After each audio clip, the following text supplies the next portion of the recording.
I sat through the non-discipline last year and leading the nation in penalties. I sat through all that. I totally agree with you. So what? I'm not gonna argue with you about that. So what I'm saying, I'm simply saying is, you as a parent and a supporter of PV, y'all don't worry about the noise, because these people are talking about y'all based on the history of the program and what y'all have done and how the West has performed. Y'all can change the narrative on December the 6th or 7th. I can't remember what the date is, but y'all can change. I think it's the 6th. Y'all can change the narrative on that day. And guess what? I guarantee you, Jackson State will not be late. They will be on time, and everybody that can play will be there. So they will have no excuse. Definitely. Hey, Mr. P, exactly. They go both ways. Can I say this? Yes, sir. Yes, sir. I think if PV wins the SWAC championship, I'm going to give them an opportunity to be and win the Celebration Bowl. I think that they are better athletic-wise to compete against Delaware State, North Carolina Central, and South Carolina State, and Jackson State. I just didn't think they could beat Alabama State. And I was correct on that one. But I think now they got a straight line that I feel that if they win the Black College National Championship this year, I wouldn't be surprised. Is that good enough? I appreciate that. Is that good enough? It's got to be played on. And now that I know that's your damn son is the quarterback, I'm gonna be looking for you if they don't. Hey, I give you my number. You can call me anytime. If they throw the ball up in that, I ain't got no problem with that, man. I got several coaches on that staff I know personally. Now, damn it, you better get him in there and tell him quit throwing that ball away when he feel pressure. He's done that several times. Hey, these are constant conversations that we have. He's been playing quarterback since 5 years old. Matter of fact, as a matter of fact, because you ain't doing a good job. You need to call me on a 3-way because you ain't doing a good job. I'm not a quarterback coach. I play D-line. Hey, let me say this, Mr. Peters. Make sure you tell your son the pass he made on the Labor Day Classic was a phenomenal application of the passing game, and he was the reason why they won that game. Because I want to give a kid kudos when they earn it. And now on that play, and guess what? He had to do it twice. So and he did it both, and he did it both opportunities. So hey, man, thank you so much, Mr. Peters, for calling in, man. I appreciate it. Man, I appreciate it. And you welcome to call in anytime, man.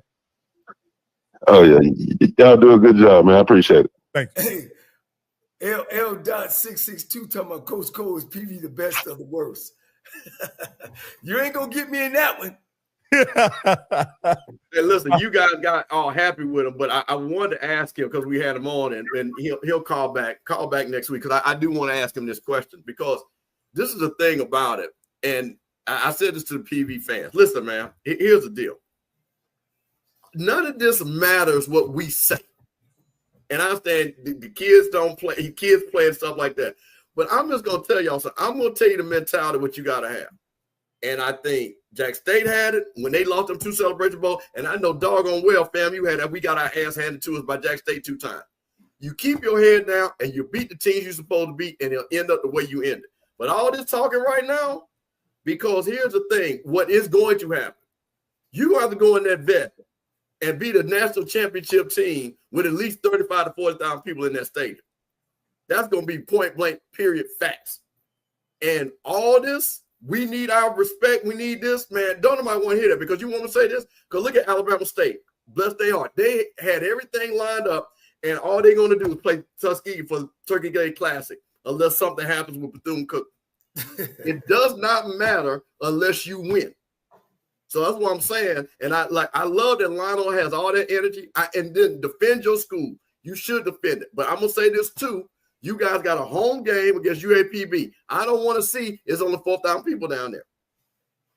If y'all think you got a championship team, act like championship fans. Championship fans show up. Talking about Prairie View? Yeah, 100%. Yeah. And you know, those are my folks. Because if you show up If you show up for those teams, because I'm going to try to tell you something. Even though Prairie View, I believe they are a great defensive team, don't sleep on UAPB. They can throw the ball around. Things can get funny. So, I appreciate, Cam Peters out there. Thank you for everybody that's listening. I really appreciate him calling in, and that is an honor for him to call in. And like I say, he is a great young man. That's that's the son. He's raising him right. But I'm just trying to tell y'all, man, all that talking on that social media, I keep trying to tell you, that stuff is not real. It don't matter. It don't matter. And that's why I wanted to remind him, Campbell, is that don't get frustrated by anything that's said on these podcasts or anything like that. Because guess what?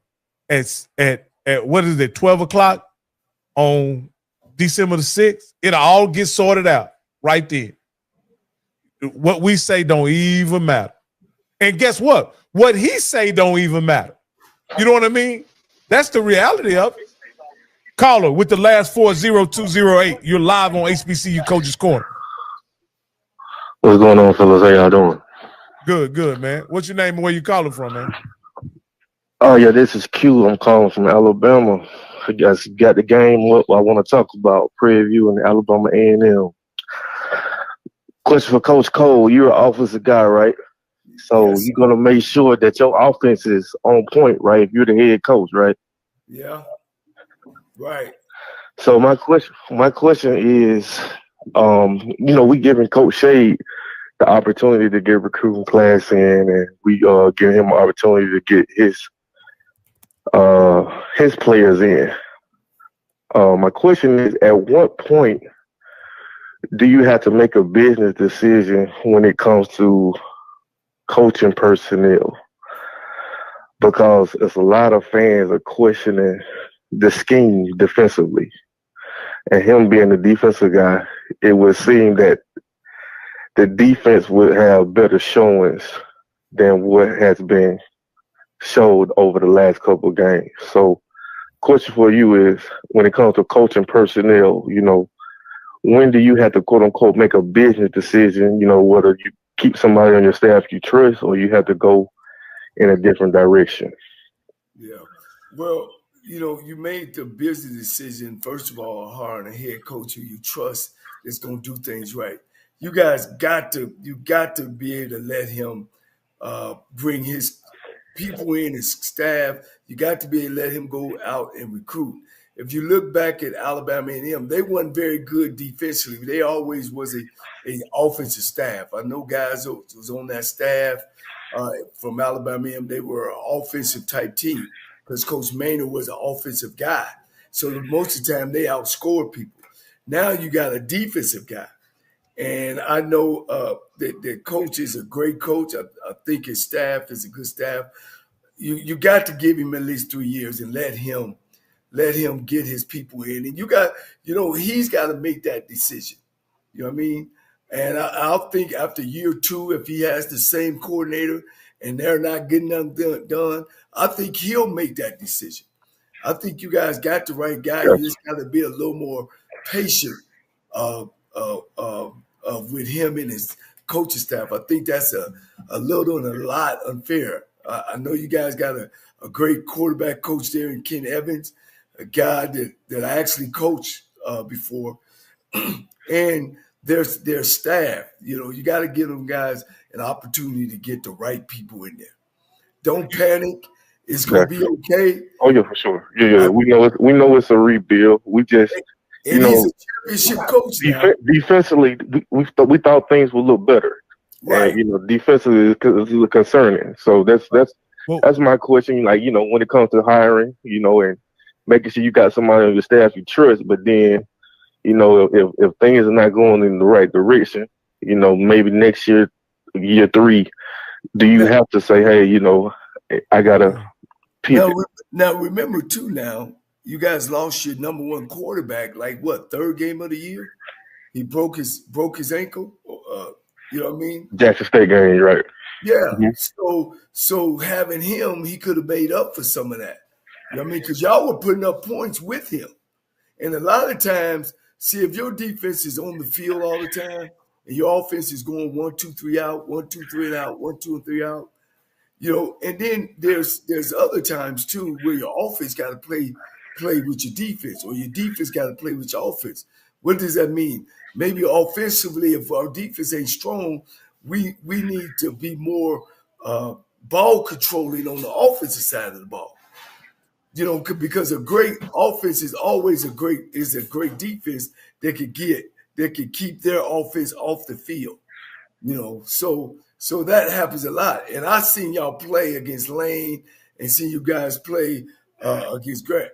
You know, you guys were turning that ball over and keeping that defense on the field.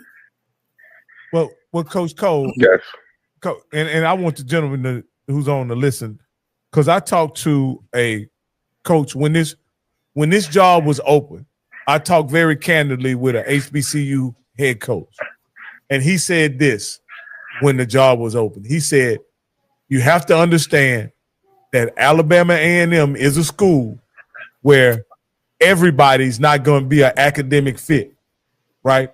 And you have to hire a coach that's accustomed to recruiting with certain academic constraints."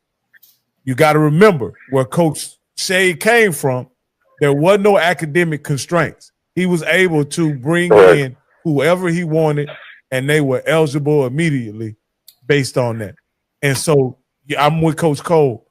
You have to give him time to get his program, get the program under his feet, and understand what the criteria is for a kid to get into Alabama A&M, because it's not just like any other school. I tell you what, Coach Shade ain't sleeping a lot. You guys got a coach that he ain't sleeping a lot either, and he hear all this saying. Like I said, I got a close coach on his staff. I just happened to talk to him this weekend, and he was telling me y'all guys was getting restless over there. Man, give the guy a chance. Give him a chance. I guarantee. Oh, yeah, for sure. We're gonna give him a chance. I'm telling you what the people are talking about, and it's the defense. You know, we've gone over the last couple of years. It's always been the defense. We're giving up 500, 600, 700 yards. Yeah. You know, I think what happened Saturday was the lack of effort. You know, we were in the game the first half, and then that second half, it just seemed like there was a lack of effort on the defensive side of the ball. Offense wasn't able to move the ball. So that's when things just started getting restless, and people just kind of got, you know, they threw the hands up, fed up. But yeah, we're gonna give Coach his time to get his pieces in, and we just want to see better effort. That's all. I appreciate you all. I'm listening in, and I'll jump off, let somebody else come on. All right. Hey, Rocky, let me get in here real quick on this conversation. And this is what I think when you have a school like Alabama A&M that's not a traditional powerhouse, not a traditional winner, and you can't look up at that North Star of Delaware State and say, why are they doing it, why we're not? The SWAC is a totally different animal. The games are totally different. There are more conference games that you have to play, a little bit more difficult. So I think, again, for Sam Shade, what you got a really good coach. And the one thing about it is he took, again, with the hand that he was dealt. He talked about this on this show, about who he brought in and what he had to keep just to get it moving. So I think what you're going to see is you're going to see a lot of high school kids come in there, and I think you're going to see a lot of high-level transfer that he's going to evaluate. And again, you're going to have a good quarterback coming back.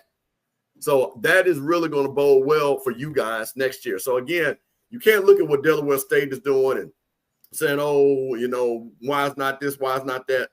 I mean, this usually happens with first-year coaches, to be honest with you. You got to take your lumps. You got to take your head knocks. But then if you got a good coach, they build that program, and then year 2 and 3, that's when you really show the production. Hey, Mike, I'm not having no academic pissing contest with you. I just simply said from where Coach Shade came from, and you do your own research, there are different academic requirements. Every school has academic requirements that they have to work through. Every school does. But they were different at Miles than they are at Alabama A&M. And I'll leave it right there. So, but we got a caller with the last 48310. You live on HBCU Coaches Corner. What's your name and where you calling from?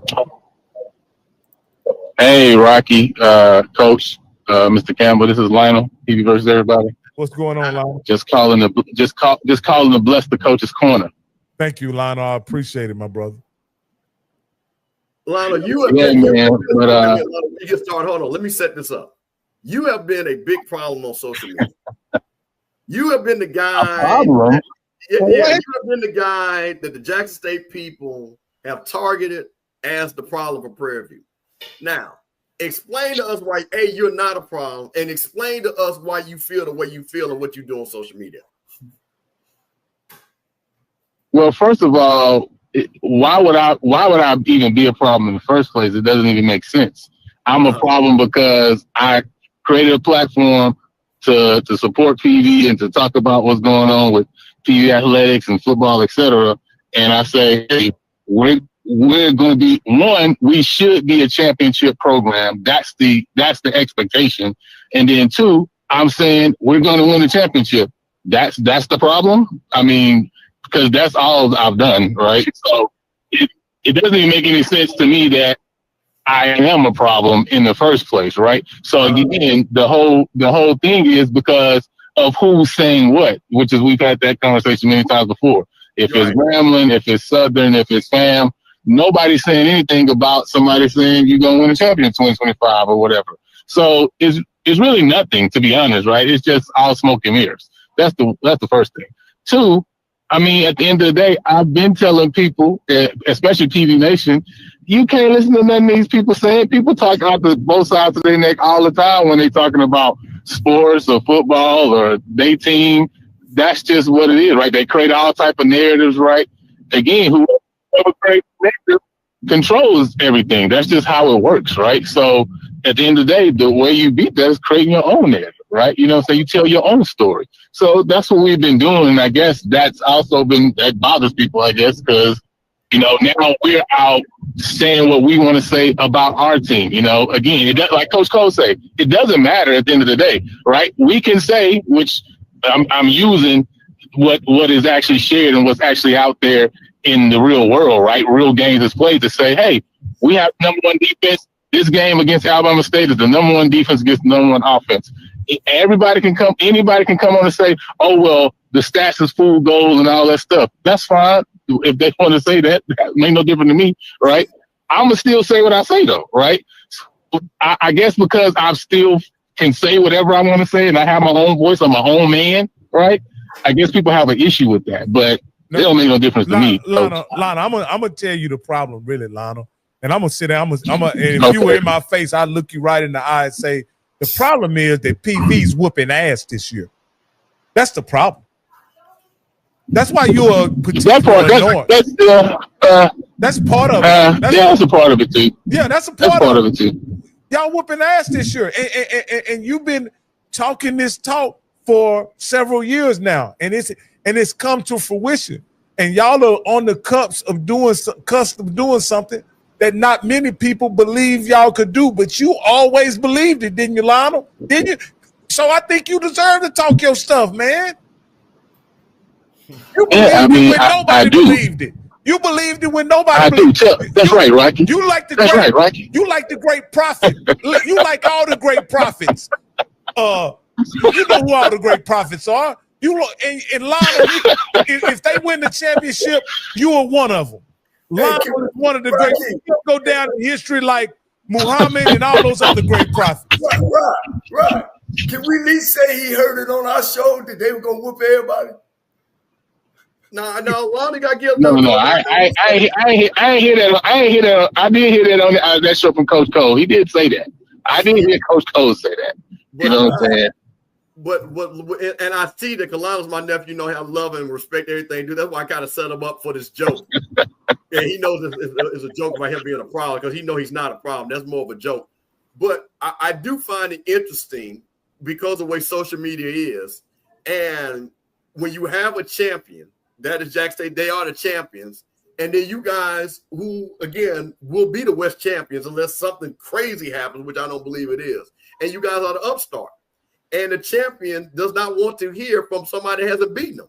But you guys will keep talking. And that to me is honestly, with the positive side, not the negative side, is good for the SWAC. I think that some of the banter between the good people, not the fools, and you know what I'm talking about, is fun. Yeah, for sure. Because trust me when I say this, Lana, and you know this, if you all get hammered down in that vet, you know what it's gonna be.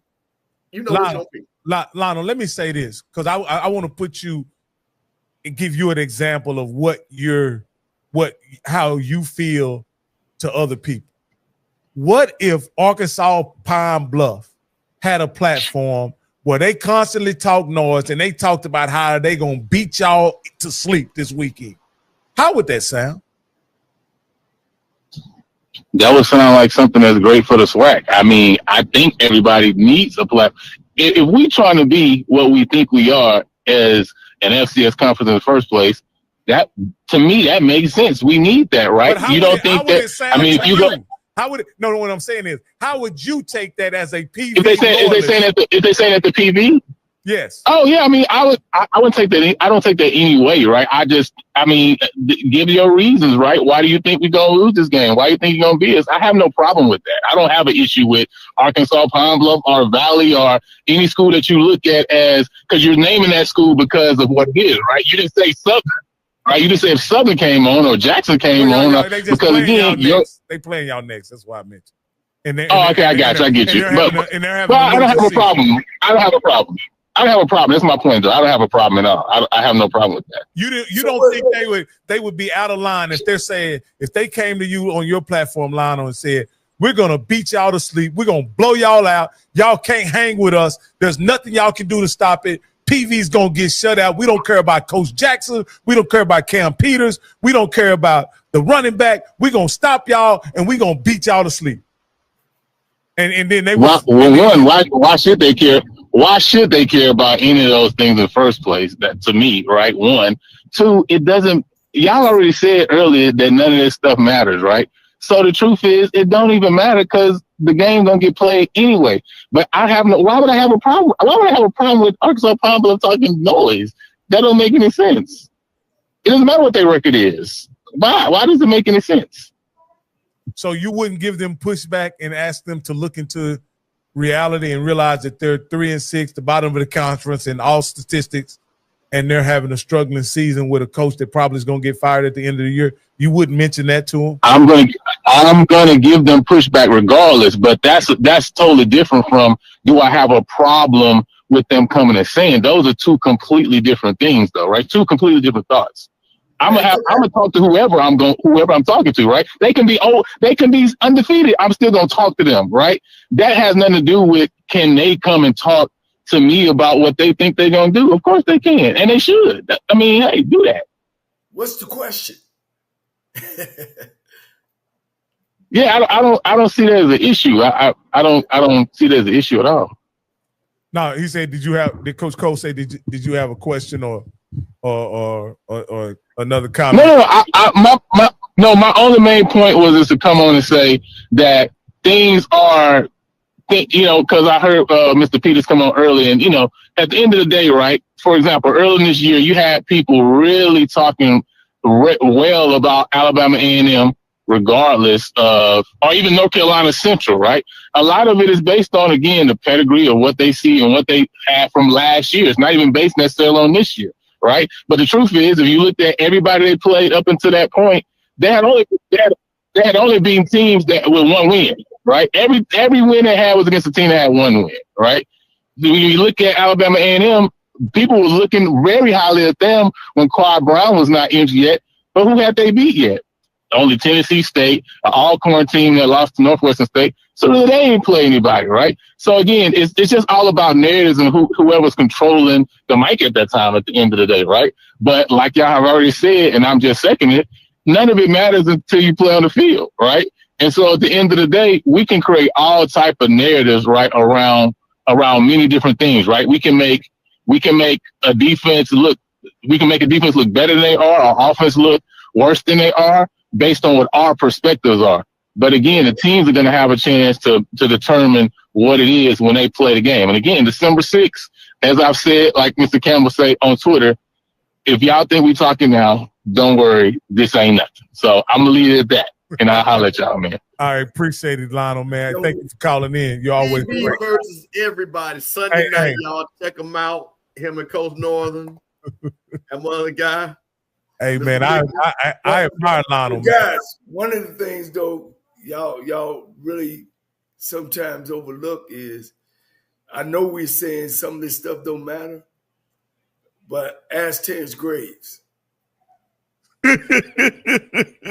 Yeah, well, Coach, to your point is, you're right. There are consequences for certain things that happen. But at the end of the day, Terrence Graves didn't lose his job because of what was said about it. Now, what was said about it ain't why he lost his job, is it, Coach? It ain't because you said he didn't lose his job when you said he was the best of the worst. He kept his job. Right. No, right. What was said about it was validated by actually what happened. Let's say right. that. Right. He actually validated what people thought. We were fighting for him when the people on the outside was like, "Oh no, this championship a bust." No, yeah. I said it was championship or bust because it was, and that's the reason why he didn't make it. So no, I said that I never deviated from that because those other people were not going to sit back there, and of course, and I never thought they would have a historic bad year. But I thought if those games flipped, like we all predicted that they would, and they did flip, they all flipped. They all flipped. They all flipped, and that was I never thought they were all going to flip to a point where I would never believe to this very day that Southern might be 1-11. That to me still is baffling. Wow. Hey guys, let's get through these games so we can get our picks, man. We already went through. We were forced to go through the Prairie View A&M game twice. Did anything come out of this for you guys?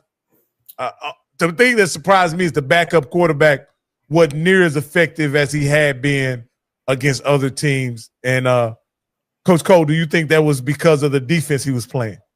Ain't no question. I mean, man, when you get this late in the season, and as a coach and as a team, either you getting better or you getting worse. And fortunately, I've been on both ends of that year, so it gives you a chance to evaluate what you have. And at this time, you're experiencing everybody. You trying to play everybody. You're trying to find some guys that maybe you should have played during the season and didn't play. So no, it doesn't. All right.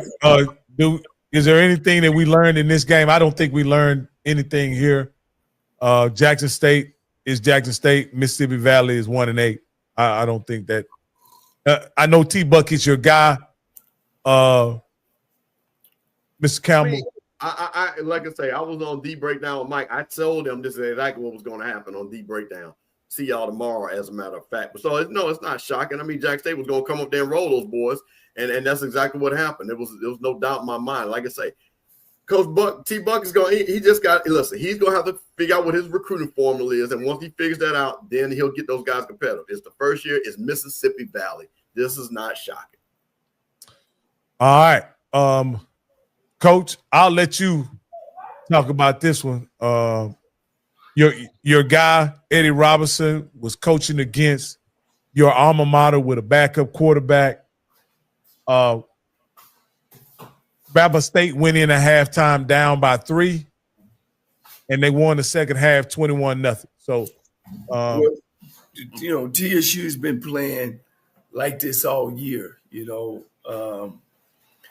They do enough to stay in the game, but they don't do enough to win. And of course, they beating the teams they should and not beating the teams that they can beat. They have a lot going on. I heard the post-game interview by the head coach, and he was really riled up by some of the players showing a lot of undisciplined and making a lot of undisciplined actions. And that's something that he's going to have to get together because it definitely shows on the football field. They definitely got a good-looking football team, and should be winning some of these games if they lose it. Were you surprised that that Bama State was able to hold it together and beat Texas Southern convincingly, even though Andrew Body was on the shelf? No, not really. The kid they got behind, he's a transfer. That's pretty darn good, but they just been playing good football. They look like they got good team chemistry, good team morale. man, and they make it tough when you come down in the hornet's nest. Coach, I wanted to point something out to you and ask you, had you experienced this very much? Have you experienced where a team loses by looks like 18 points and they had the ball 42 minutes and 17, I mean, and the other team had the 17. Have you ever seen it? Because I don't think I've ever seen anything like that, Coach. Look, that one I can't answer. That's saying you playing a lot of ball control being down. You controlling the ball down, and they just coming back and they just big playing you. Look at the team stats individually to see that evidently they were just making big plays. How do you score 42 points and you don't convert a third down? Wow. Again, you having some big plays. Now it's interesting that you play a whole game and you only have 4 third downs. That's crazy. And Coach, it ain't even no turnovers. So it's got to be big plays. They had to catch either long touchdowns or long runs. Oh, I think they made some score some points in the kicking game too, if I'm not mistaken. Yeah, I know that. I know one dude ran a kickoff back. Yeah. So that was just an interesting stat I wanted to bring out there. And then we got Florida A&M. Campbell, I'm gonna step aside, and I know you had both eyes on this. Yeah, I had both eyes plus 2 more eyes. I had my crack staff to watch this game too, and my crack staff let me know there was 4 touchdowns called back in this game. 3 of them were in the first quarter. So this game could have went for Pine Bluff. For Pine Bluff. Oh wow! Yeah, this game could have went a totally different way. So again, what Coach Coles has shown, the propensity is to beat the worst teams in the SWAC and not be able to get blown out by the best teams. That scored 31. Is that what in 2 seasons? Is that like the 4th game y'all scored 30 points? Well, we've scored 30 against them, Southern, Alcorn, Albany State. So we scored 30 plus 4 games this season. And last year we didn't score over 24, but twice. Wow. But I mean, it doesn't matter because we're not scoring the points against the good teams. I mean, what is that? I mean, I'm not giving us no. This is, like I said, this is Florida A&M. And again, the problem is in both of these games, we showed playmakers that are going to the house that we did not feature in the first part of the season, which led up to being blown out because you didn't get those guys involved until now at the end of the season. Now, the crazy thing about it, and I've told everybody this, FAMU's going to run the table. Watch what I tell you. And all these people, you're going to lose this. Man, I'm going to say this. Stop talking about FAMU going to lose these bad teams. FAMU has that much talent that we can beat the bad teams. We just don't have what we need to beat the good team. But we're going to beat Alabama A&M next week. We're going to beat Valley. And Bethune-Cookman, like I said, we'll see what happens when they go up there to Jackson. Because if Jackson put a whooping on them, I think that's going to take a lot of steam out of them. I know they'll be ready to play. But it'll be amazing that Cozy will sneak through again and be 7 and get another 7-win season, which still shows you, compared to Southern, that's not the standard for FAMU. That's not going to be acceptable, winning 7 games. Well, a lot of other teams will be happy to win 7 games. Yeah. Coach, maybe y'all need to go get the coordinator from Delaware State. Coach. They want a Florida boy, Coach. No, all I'm going to say is to TBA, to be announced. We'll see what happens. Yeah, Coach Cozy's still the coach. Hey, now, Coach, this was your protege. One of your proteges was in this game, and this game was talked about all over the SWAC, but not for football, Coach. Coach, have you ever had a team be in a brawl? I haven't, Coach. I've never I've never coached a football team, especially as a head coach and assistant head, that had a brawl. Never. I just think that talking with Coach Mickey, he just said that he was just saying he started teams coming down into their tunnel. If you ever been to Grambling, you got to come down this big old hill. And as soon as you hit the hill, they have their tiger up where the kids run through. And for some reason, kids like to go through the tiger, so they had a hard time with that. But this thing was interesting. He said there were no referees. A referee usually come and get your team and tell you, let's go. I don't know why these 3 or 4 or 5 ball players from Bethune-Cookman wasn't already down on the field.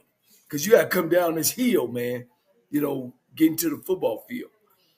And for them kids even to be that close to the players is a no-no. You know what I mean? You got to have mature players. Then I seen some refs which were coming down the hill, and those 3 or 4 players were able to try to get in there and started. But that's where it kind of started from, them coming down this hill. And is that the right thing to say of what Coach said? Politically, no. That's something that you might want to say in your locker room to your kids. Him saying that publicly was not a good move. Unfortunately, if you're in this game, you understand that you don't let people come to your home field and step in the middle of your field on your mascot or nothing like that. I mean, you're asking for trouble. But on the other hand, you gotta have your players and make sure they understand they not only represent themselves in the university, they represent the community they come from, and television and everything else, alumni association. So you try to stir away from that, and you put emphasis on that in practice. I mean, the thing that we used to do in practice is if 2 players start fighting, Coach, we circle up. No, go ahead. But I make sure they keep their helmets on. Coach, after 1 or 2, fighting, if anybody ever got in a fight, it's tough, Coach. It's tough. And, man, I mean, we had guys that, they go at it. Next thing you know, man, before they stop, they so tired, they just hug each other. Man, get off me, man. So when you start doing that, shit, the players, they don't fight. They just go the opposite way. They might hit each other. They go the opposite way. Like, no, man, I'm not.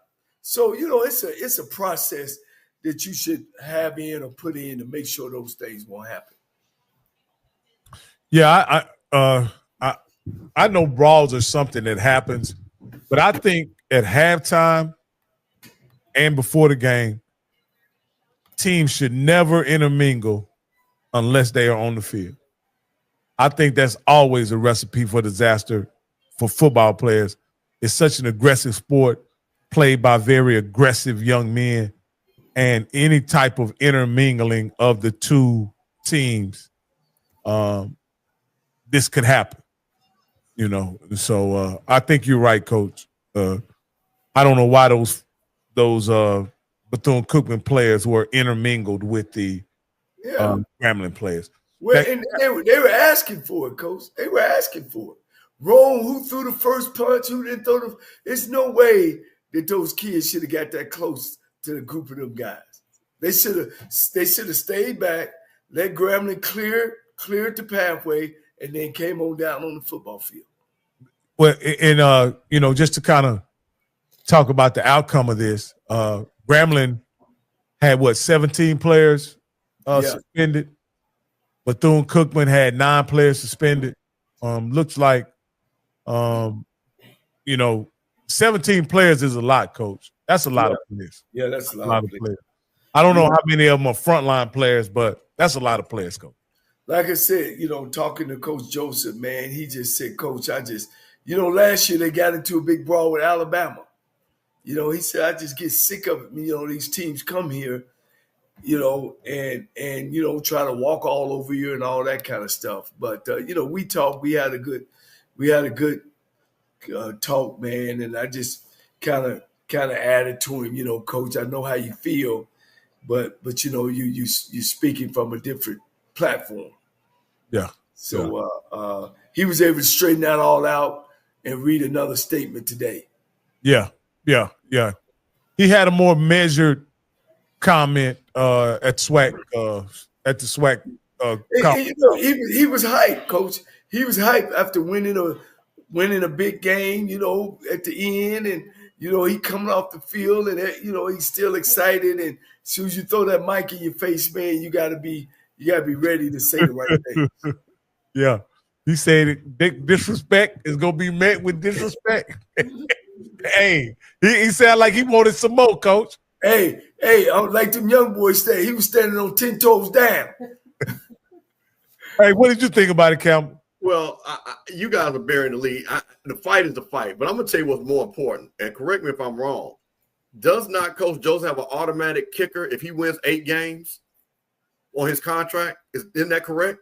You guys got to understand what's going on with Grambling. Grambling is potentially going to win 9 games this year. That is a big deal. All that fighting, to me, that's irrelevant. What is relevant is what's in front. No, I'm serious. Because that fight can determine if he's going to have the players, to get that 8th win and to get that 9 wins for Grambling is a big deal. That puts them on. And like I say, and people, and Coach, you know this being around us, I've always told people about this. You better watch Grambling. They're never going to be down for long. And there's something about that school and something about those guys, because they get the 9 wins, you're going to see a whole bunch of players flood in there next year, and they're going to be challenging for that West. So to me, the bigger thing is, can he win? Because I think, do they play Alcorn? Do they play Alcorn next week? Yeah, they got Alcorn. Okay, so you're talking about a big game that Grambling needs to win for Mickey Joseph to say, you know what? I have a choice now. I can stay or I can leave. You're not going to be able to make the decision, which will be also interesting because of what we've heard of swirl around Mickey Joseph. And do they get to 9 wins, which will be a hell of an accomplishment compared to what's happened the last couple of years at Grambling. Hey, I don't agree with this, but I understand their point. I don't think Grambling is a sleeping giant. I think Grambling is a giant. You know what I mean? They just have to have the right guy at the helm, and it looked like Coach Joseph is the guy. Now, speaking of not going to be down long, we got your good friend from Southern. They traveled to Alcorn, Mr. Campbell. And they lost 17-35 to what I would consider a bad Alcorn team. Well, I watched this game, and of course, I think you guys did a watch party. Yeah. And I was headed to the Laker game, but I watched as much of it I could as I was even in the car. And the thing that I found fascinating is that how well Alcorn played. And this was I don't know if y'all saw that handshake between Cedric Thomas and Fred McNair. It wasn't no hug. It was like, all right, coach, it's good to see you. And they kept it moving. I found that a little bit fascinating. I don't think either one of them said one word. Exactly. So again, you're talking about a team, Alcorn, who really was teetering to look at where Southern was looking to put a couple of wins together now. And the question is, can they finish strong? Again, they play Grambling next week. That's a big game for both teams. Again, big game for Alcorn. And again, we're talking about to get to a record where Cedric Thomas can keep his job. Grambling, again, can they get 8-9 wins? So I thought that was fascinating. And Southern, like I said, those guys are checked out. And I think the Southern people know it. Everybody knows those guys are checked out. They're not going to win another. I don't think they're going to win another game. Yeah. Hey, we can go ahead and pick these games for next week. I thought this was going to be a hope to be a very competitive game, but the last couple weeks, Bethune-Cookman has showed up like Bethune-Cookman that we all know and love. Do you think this has any chance on being a game, Coach Cole? I think it does. I think you're going to have a high-scoring game. One thing, Bethune-Cookman, boy, they could definitely beat you deep. I don't think Jackson State should go in there and thinking they're going to lay down because they ain't. They know they got an opportunity to be the big dog. I seen Grambling come in there and get and run past Jackson State. They got some wide outs, and Bethune-Cookman they can get it done. So hopefully Jackson State don't take them lightly. So are you saying you taking Bethune-Cookman on this one? No, I got Jackson State, but it's gonna be a close one. Okay. What about you, Campbell? Hey, listen, everybody knows the breakdown, the M-Bar sponsor. It's going to be a whole lot of wings being served by Jack State tomorrow. Saturday afternoon. I thought Bethune-Cookman, they had their chance. They needed to beat Grambling for this game, for them to where I think they needed to play. They had to beat Grambling because then it really would have meant something. They're bringing the band up there. I think Woody would have been doing their dance. He would have been able to give their speech, guys, win one for the Gipper speech. I think that would have really got those guys hyped up. Now, this goes back to now you're playing for pride. I don't know if Bethune-Cookman has that in them to really show out. I think Jack State also understands what's at stake. This is their last home. Well, it's not their last one. I think Alcorn they play at home. But this is the game that if they're looking at the last two games, they should be worried about. I think they're going to handle business, and I think Jack State is going to put another 40 piece up, and I think it'll be 40-28. All right. I got Jackson State, of course. This game right here, it's been a long time since Arkansas Pine Bluff beat Alcorn, huh? They've dropped to 2-4, and they're going against what I would think is the eventual SWAC West winner. And I got Prairie View. I'm not going to even mess around with it. The only speculation in this game is how many Prairie View fans will show up to a game that's really, isn't this the West clinching game right here? That would be correct. Yeah. It's they already in the championship game, but this is the nail in the nail in the coffin. It ain't no more mathematics and nothing. This the nail in the coffin. Yeah. No, Coach, that's not true. They lose these last two, and Grambling wins out. Grambling would be your West champion. No, but he said if they win this one, this clinches. Oh yeah. And what would Grambling be? Second place. Yeah, with two losses. Two losses. Right. And but you left out something. Grambling got to win the last two too. Yeah, they do. Yeah. So I mean, they means something. They got a world beater. They got they're gonna have a mighty feisty team coming there for either Prairie View can lose to Pine Bluff and come back and beat Valley and still go to the championship. Yeah. And we know they're not losing the Valley. Okay, I've seen the Prairie View team lose the Valley and play in the SWAC championship next week. But it wasn't coached by Tremaine Jackson. Right. So let me look here, Mr. Campbell. What are you expecting here from your Rattlers on the road in Huntsville? I think you're going to see the same thing. You're going to see the same game against Southern. You're going to see the same game that you saw against UAPB. It's going to look ugly. It's going to look funny. But all of a sudden, you're going to see playmakers making plays. And we'll have one of those games where we'll score 30-some points, and they'll score 5 points less, and we'll get out of there with a win.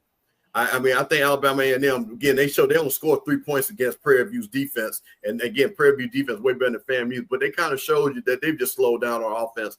And I think, and once again, we have playmakers to make big plays. I think they're going to make a lot of plays against Alabama A&M. So I think that's going to be one of those things that Colsey's going to – this is one of those games that FAMU just got their mojo, and I think they'll win that game. Yeah, I talked with one of the coaches on the staff at Alabama A&M. They beat up, man. They are beat up. They're beat up. They're playing with the third, fourth team quarterback. You know, they had a lot of injuries. They got to do a whole makeover. You know, they got a lot of recruiting to do, and they got to do a whole makeover, guys.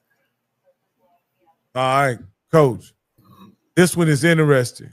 Alcorn has a chance to defeat Southern 1 week, Grambling the next. In any other year, that would be a huge accomplishment. This year, not so much, considering what Grambling is up against without 17 players on their squad. Coach, who you got in this one? I think it's going to be a great game, but I think Grambling got the momentum. You know, they've won the last two, beating Jackson State, playing up to the par of a Grambling State team. I got Grambling over Alcorn in a close one. What about you, Campbell? Well, this is the thing that's interesting. Let's talk about what the key of the game is what's going to happen with Grambling at the quarterback position. You got a freshman that a young man is going to come in there and play a second game at Alcorn. That has been really a terror for Grambling in years past. So again, that's the thing about it with Grambling. Are they going to be able to get this kid up to speed? Again, the kid had a hell of a game against Bethune-Cookman. You know what I'm saying? 220 yards. I'm sorry, 220 yards and threw 4 touchdowns. So again, you're talking about a kid that comes in there, and now here he comes with his second start. And I think is he a true freshman? I think he's a true freshman. Yeah, he's a true freshman. So you're talking about a true freshman going down there to the reservation. Hey, man, listen, this is what legends are made of. I'm going to tell you, it's hard for me to pick against the G, but I just think I just don't see Alcorn losing this game with this freshman quarterback that just got thrown in there, because it's a lot riding on with Grambling. So I'm going to go with Alcorn. Yeah, I'm looking at Grambling, and I see, how did they play Texas Southern? They played Texas Southern really close. Alcorn put the whoop stick out on Texas Southern. Didn't Grambling beat Texas? Didn't Texas Southern beat Grambling? No. Okay. All right. I don't think so. Hold on. Did they?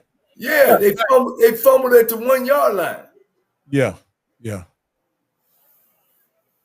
So, man, Mickey should have had 8 wins already.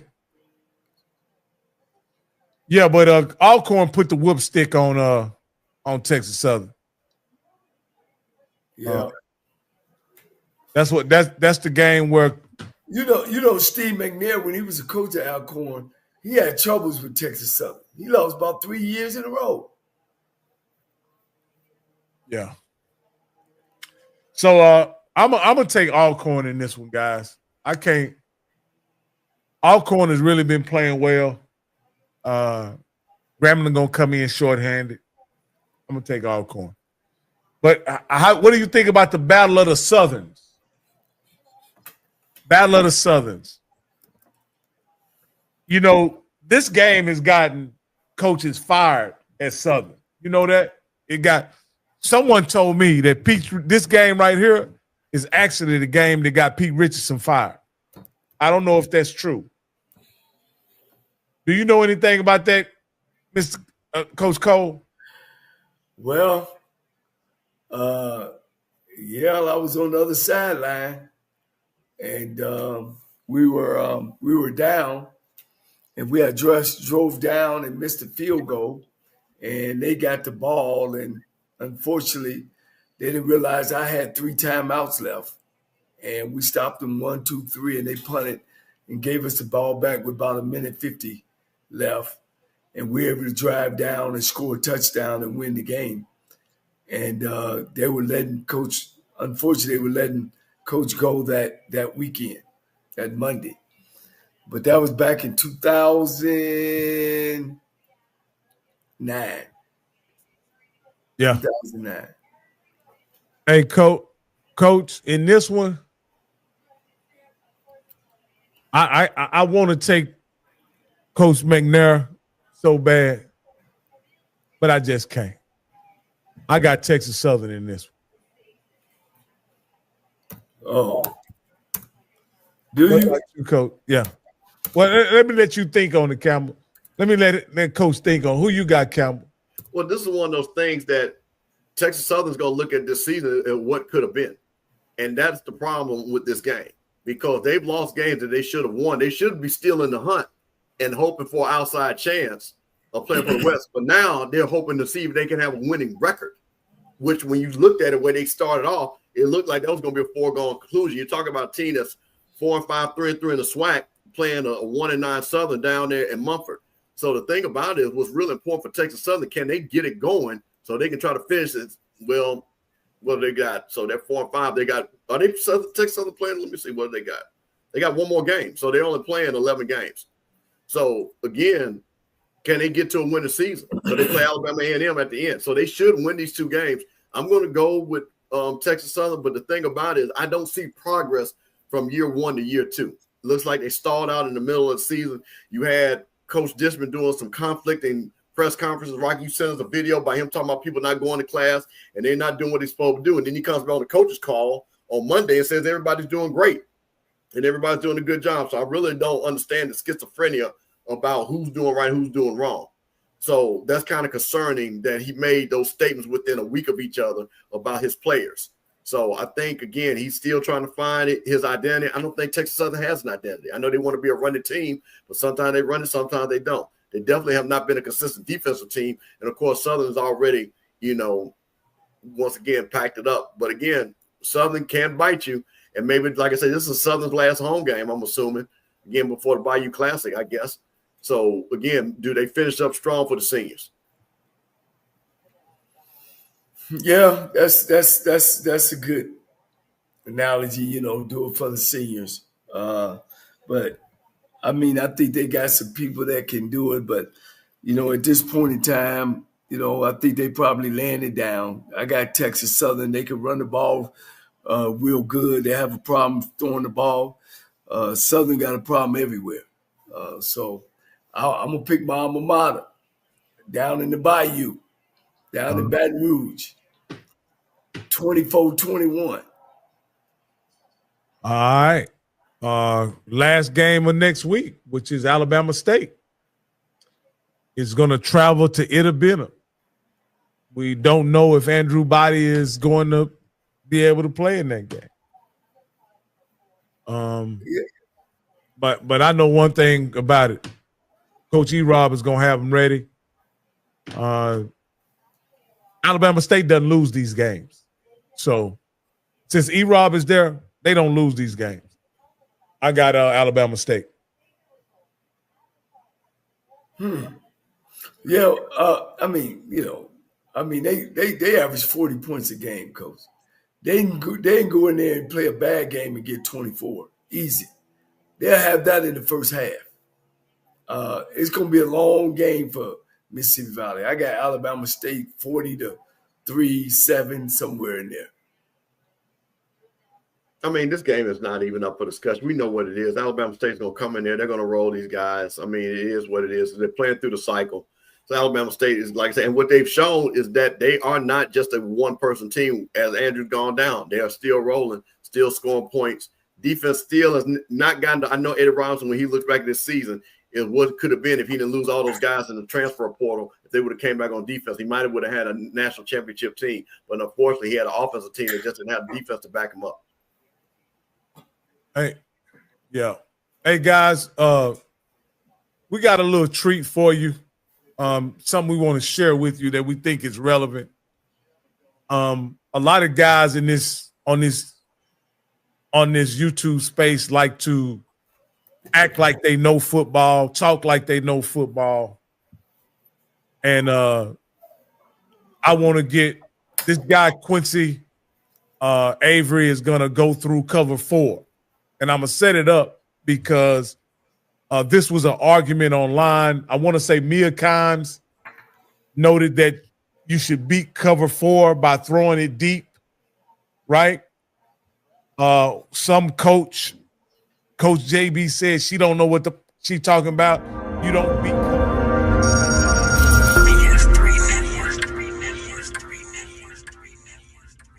BS3 Network, changing the way you watch TV.